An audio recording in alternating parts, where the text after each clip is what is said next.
You have to travel 6 miles out to sea from Northern Ireland to reach Rathlin.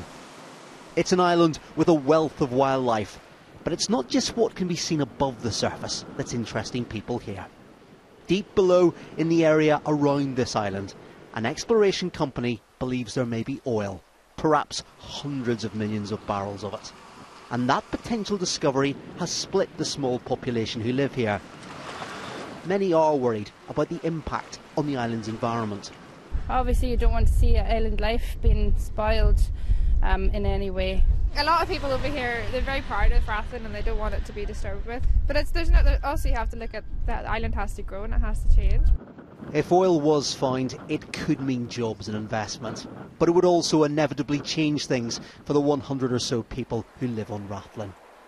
While the company behind the project is still working to get the necessary permissions, it says it would like to start exploratory drilling in the next 12 months. We have to get all the requisite permits, environmental planning, and that requires local interaction. We can't just come in and just say we're doing it. And I think there's a concern by certain people that that would be the case. Well, it's definitely not going to be the case, and that just wouldn't be good business for us. There are people who believe that companies shouldn't be looking below the ground, particularly in an area like this. Environmental campaigners insist that the power of wind and waves could be harnessed in order to create electricity. There's fantastic energy resources around Rathlin, and it's mainly marine energy. We really need to keep the oil in the soil.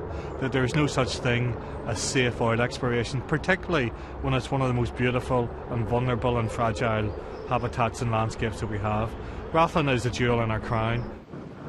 On an island where many see themselves as protectors of its heritage, the debate over what's best for Rathlin is already taking place. The most important thing for us at the moment is to enable the conversation to go on with differences of opinion, with as much information as possible, but without division.